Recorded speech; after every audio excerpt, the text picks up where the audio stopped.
Alright, this is probably one of the most important messages um,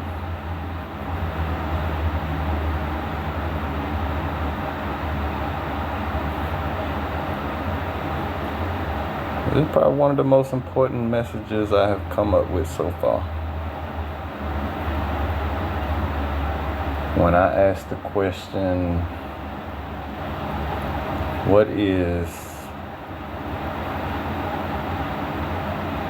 what mentality is ruling the world right now? Is it that of a worker's mentality? Is it that of a loving mentality? Is it that of a aggressive mentality? Or is it that of a victim mentality? When you really pay attention to what's running the world, it's hard to say that the victim mentality is not the dominating factor. And by running the world, I mean the one that's controlling the matrix.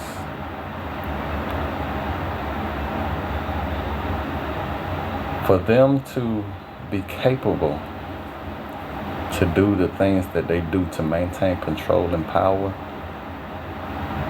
it has to stem from hatred. And some of the deepest hatred stems from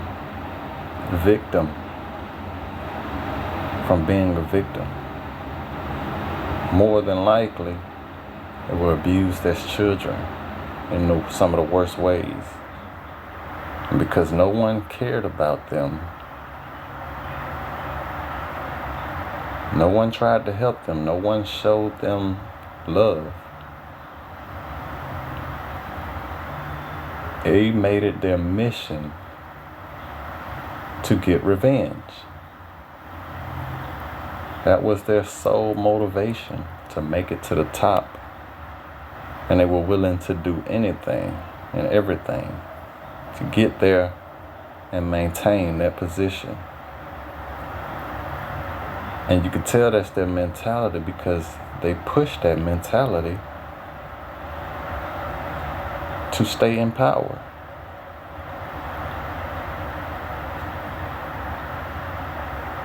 What's a popular saying? Let your haters be your motivation. Everybody want to be motivated to accomplish or get rich or get what they are what they're told is considered to be successful, so that they can show out in somebody's face, throw it back in somebody's face, or just because everybody say they couldn't do it and all this type of stuff. And because those people at the top understand that them being a victim got them where they are, they understand that to maintain their position, they gotta have victims close to them. Because one thing about leading in a victim mentality is sooner or later it's going to self-destruct. It's going to crash. And the only way to avoid immediate self-destruction is to have others take your place, take the fall for your behavior. And that's why they pull in other victims and empower them, right? That's why that person, that group of people that are controlling things, when you look to those that they control, they're all victimized in some way. Just like with the music industry. They sit up there and take their manhood. They sit up there and do something to gain power over them, making them a victim that nobody cares about, that nobody wants to help. They do something to compromise them in a way that makes them loyal to them. That way, when that blowback comes around, they can push them in front to take the blow. And so for as so long as people allow themselves to be the scapegoat of that victim mentality, and mind you, they manipulate you, got you thinking that victim mentality is people that complain about the hardships of life, like racism. I can't do this because of racism, white people stopping me from doing this. That's not no victim mentality. That's people telling you the facts, the truth, according to their experiences in life. That's them saying, hey, this happened. This is why I this, that, and the third. And instead of y'all saying, okay, well, let's come up with a solution so that you don't have that excuse anymore, y'all be like, oh, suck it up. Don't nobody care. You just complaining just to be complaining. And no, those are not victim mentalities. Those are people that are speaking the truth. And because other people don't have a big enough heart to care, they dismiss them.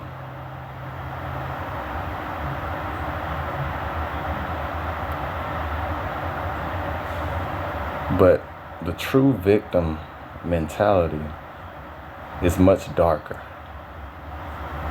much more sinister, much more evil, because it's heartless.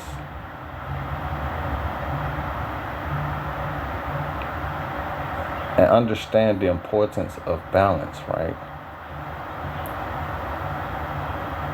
Everybody is a victim in some case.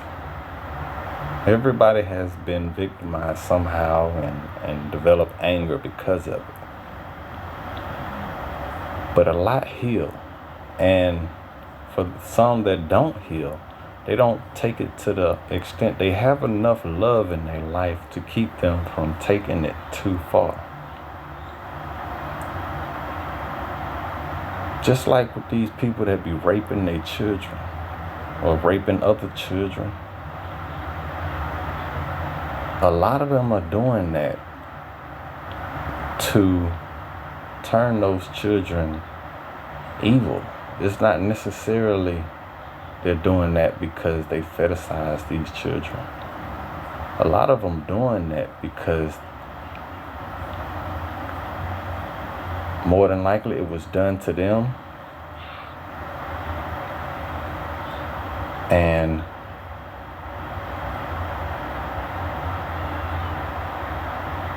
they use that, they weaponize that experience to say, I don't care anymore. And when you have that lack of love, when you're willing to say fuck it all, and you can reach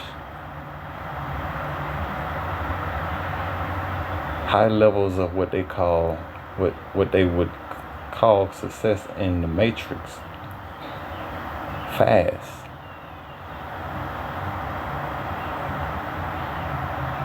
And at the same time, be in a position to get revenge.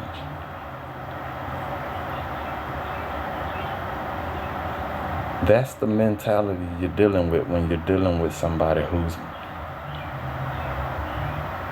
mindset is motivated from a victim mentality. But as I said, everybody got some of everything. The question is, what's dominating that mindset? You know what's dominating the mindset by the actions that they'll take. Take Miss Candace and Cornel West. Candace Owens and Cornel West, for example. In my opinion, Candace Owens, the worker mentality dominates her mindset. Because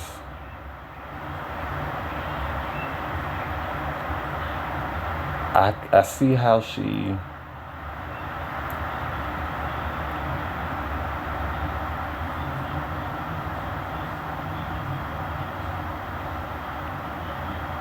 people that are she's not in support of people complaining about their problems and blaming their problems on others and not working hard, because she has that strong working mentality, that strong disciplinary type mentality. She also has a decent amount of love, but that worker mentality dominates within her. Cornel West, on the other hand, the love dominates over the worker in him. The two highest in Candace is the worker and the love, and the two highest in Cornel is the worker and the love. But the love dominates over Cornel's worker mentality. He's found success more than likely because he just had he had the starting life necessary to find success relatively easily. I doubt he's really had much of a struggle in that sense. But he had a big heart. The thing is, when it comes to Cornel West, I think he has a little bit too much heart, because he's advocating for helping people when we can't even help ourselves, right? America got too many issues internally that they need to be focused on before they start focusing on others. And so Cornel kind of represents that love everybody mentality, help everybody mentality, and that's a little too much. We can't save people when we can't save ourselves. America don't have no business in other people's business when they got issues of them. When they got their own issues to be dealing with, right? America is not out here in these people's business to help them. They like to use that as a blanket to really cover up their true intentions. Their true intentions is just to control. Because knowledge is power. When you put yourself in people's space, you're able to gain intel. That's all that's about, control and power, when it comes to what America is doing. They don't care about nobody else but themselves, right? Candace, with that worker mentality being strong. Worker mentality means work hard, study hard, you know what I'm saying? All this, have discipline. That's how you accomplish a goal. That's important, right? For progress, for academic progress, scientific progress, just business in general. That is important. But it should not be the dominating factor, because when that is the dominating factor, you put that over love, there are consequences for that. And Candace Owens is a representation of how that works. She gets a lot of flack from black people saying that she's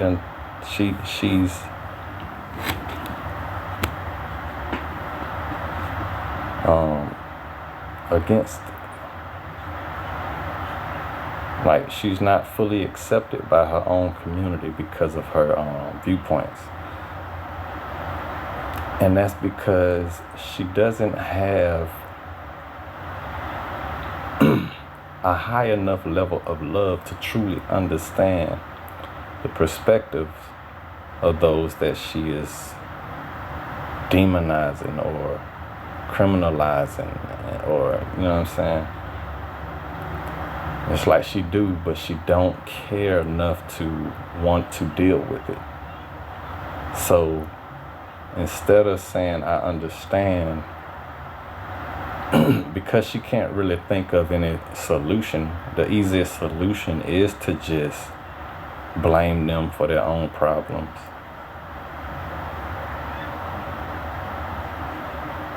That's her putting her working mentality above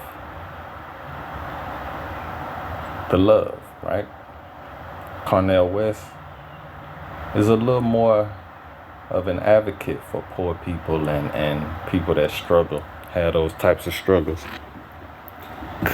He understands them and acknowledges, but as I said, he could go a little too far when it comes to caring about people outside of our responsibility. The people within this country is this country's responsibility before anybody else.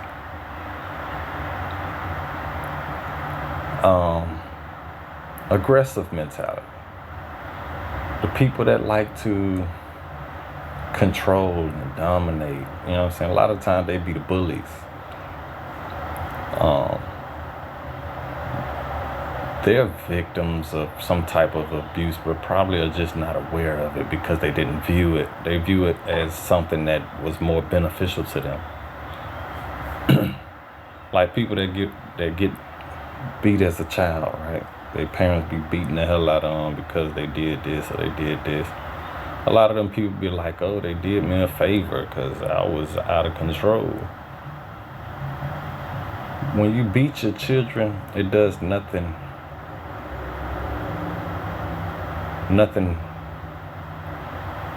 It toughens them up, but it does not teach them to be disciplined. It does not teach them to be good. It does not teach them to be obedient, and it just instills fear and makes them more prone to fights because now they're tougher. They feel like they can handle more. And then they have a negative mindset, being more likely to put their hands on people. If you want to teach a child to be tough, you put them in some type of structured sport, physical contact sport, boxing, football, basketball, stuff like that allow them to develop their toughness without the negative damage to their mentality. That's the proper way you do that. But if you notice, the reason so many people are quick to turn their backs on poor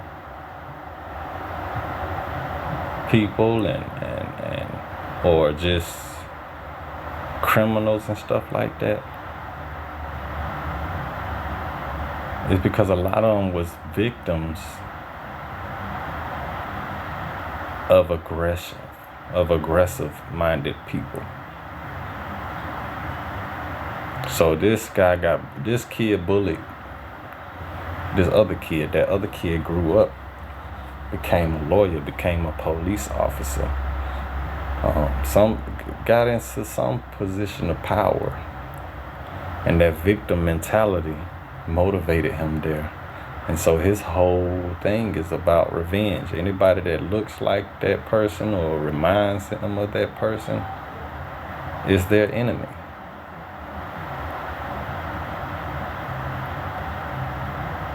So understand when these kids are out here bullying their classmates and stuff like that,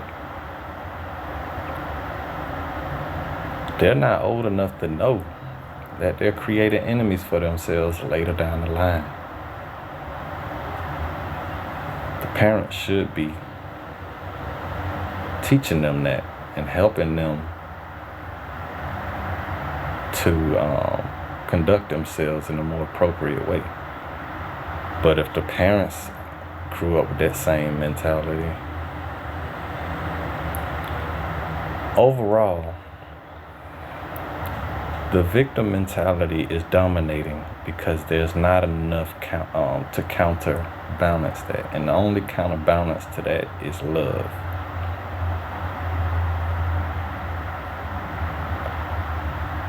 Kids need to know that they're cared about. Kids need to know that they're understood. And when you have love dominating your mentality, you have a higher understanding of the struggles of others. There's levels to it. And you can often tell how deep a person went into that by how they conduct themselves.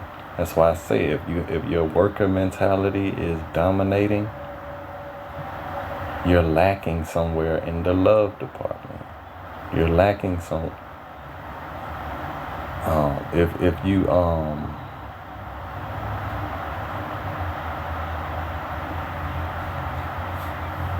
and see, the worker mentality is not something that's negative. So I don't want to put a negative spin on that, but it's definitely a necessary mindset to have as a society if y'all want to grow and build.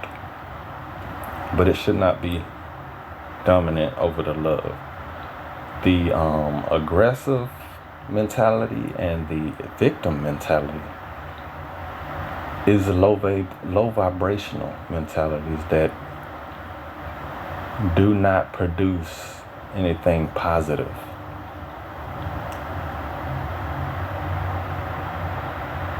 And so when people are operating with that dominating their mindset, it doesn't lead to anything good. And it's important that people are able to recognize that. And it's not too hard to recognize that because you can tell how people move, the decisions they make, how they operate.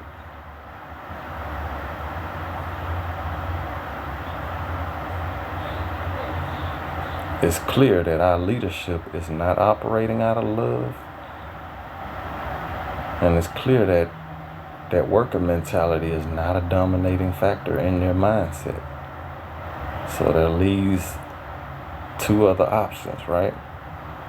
Either they're very aggressive and domineering, or they have a victim mindset and it's all about revenge and hate.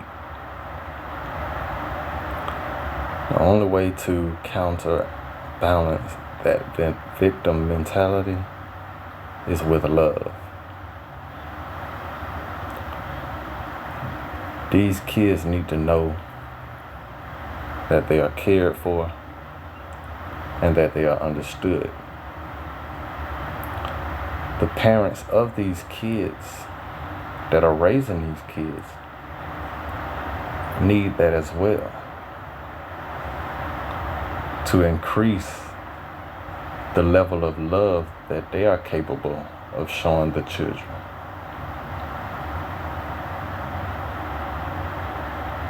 So, yes, children should have the main focus, but in essence, everybody should have focus. If anybody is experiences injustice, we should be coming up with a solution to end that injustice. There shouldn't be no, oh, tough it up and take it. No. It should be enough love in us to say, this is unacceptable. We need to come up with a solution. Point blank, period. If you're dismissing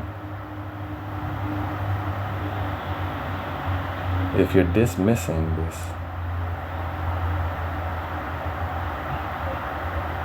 you're half-ass doing good in the world. If you're picking and choosing, because as I said, the people within this country are the country's responsibility. Once this country gets itself right, then it can focus on helping others. But until then,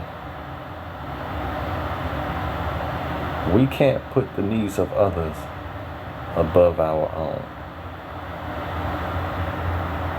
And the reason why I say we need to separate into smaller groups, smaller communities, is to make that process easier, because it's necessary. We have to reset.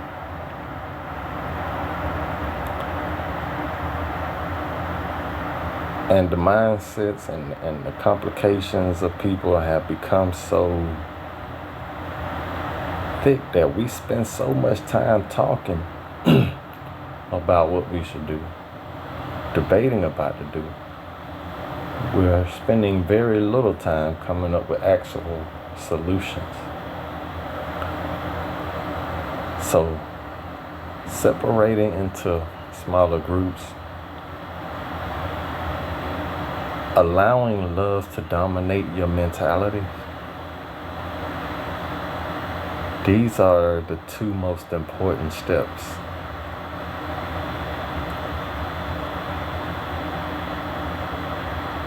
You're never going to get rid of evil completely.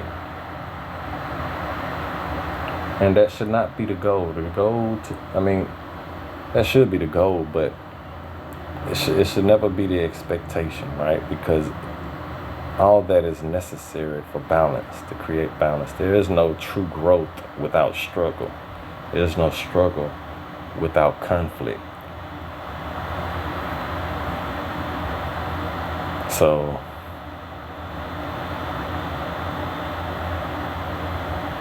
on this video, it didn't necessarily inspire this thought. I just felt like it was it touched on the topic a little bit and gave a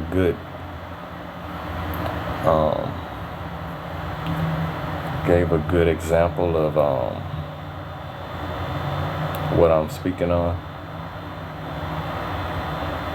As I said, Candace, I'd say it's probably 60% worker mentality, 40% love, and Cornel West is probably 60% love and 40% worker type thing. We need to tighten it up a little bit, right? Love got to be on top, but not to the point where there must be balance. And there's no need for aggression. There's no need for that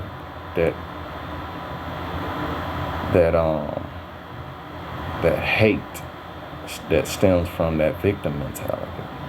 People need to heal. Aggression needs to be corrected. Just like you don't want an aggressive pit bull, food aggression needs to be corrected and stuff like that. It needs to be corrected because it creates victims. It creates a victim mentality. And you don't want a bunch of victims in this world, because that fuels the victim mentality. As you can see, that's what's dominating the matrix, dominating the world. And nobody really seen it coming. Nobody really sees it coming because of that word victim. That's considered weak and you know what I'm saying? I think I said enough for y'all to understand where I'm getting at, but I'm gonna play a little bit of this, and ultimately y'all can type in that title on YouTube to watch it yourselves. Hi guys, welcome to the show. Welcome to the pub. How you doing, my brother? I'm glad to have you back right now. I'm glad we finally got you, Candace. Thanks for having me.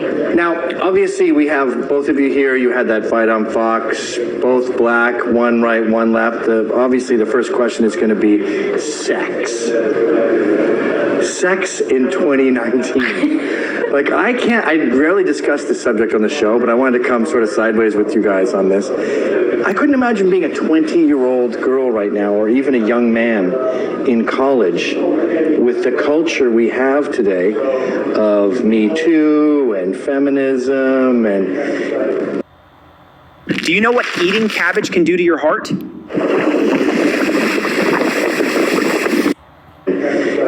I'm at the point now where I think it might be killing romance.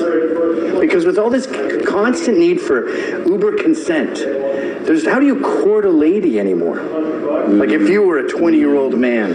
Well, I'd have to really use my imagination, brother. That was a long time ago. I can tell you that. No, but it's two things. One is you got the art of intimacy, which we're losing. So that the notion of being vulnerable, the notion of surrendering as opposed to just resigning or dominating, that's being lost, you see. My generation, it was Otis Redding, try a little tenderness. Right. These days, it's more say my name, say my name, say my name. Very different orientation and disposition, you see. But on the other hand, you got all of the policing that takes place. And so it's hard for people to really allow themselves to be themselves. And you can't really have a serious relationship if it's just posing, posturing, wearing a mask. Yeah. Well, you were in D.C. You just met a man, happily married. I met a million Trump girls in D.C. I used to do a show there. And they were all having a lot of trouble finding a dude. And you thought, if this was 50 years ago, you wouldn't have women's political beliefs affecting their love lives. Right. I mean, I think first and foremost, what we're seeing now is not feminism. It's something that's morphed into, I call it toxic feminism. They're pretending to be feminists, but it's not that at all. And it is scary for men to want to date. And the irony is that these toxic feminists, or modern feminists, whatever you want to call them, third wave feminists, are creating men that they don't want to date. They don't want men to act like they have their tails in between their legs. That's actually, there's something that is very unnatural about that, seeing men like that. But we have a culture and society that's sort of promoting it. I mean, I'm staunchly against it, and I think, the Me Too movement is something that I spoke out against instantly. The concept of just convicting men, absent any details, seeing things trend like #BelieveWomen. I mean, these are the sorts of things, and I'm correlating this to they can make me think of DC and the Christine Blasey Ford stuff, like just believe women. That's a scary thing. I mean, that's literally how black men got lynched. Right, yeah. Yeah, that's literally what happened to, they got lynched. Just believe the women. This was the allegation, and go out after them. So I will never promote that sort of an ideology. Just push the love, people. That'll bring back balance. That's what we're lacking. That's the root of all the issues that we're having. Too much hate, not enough love.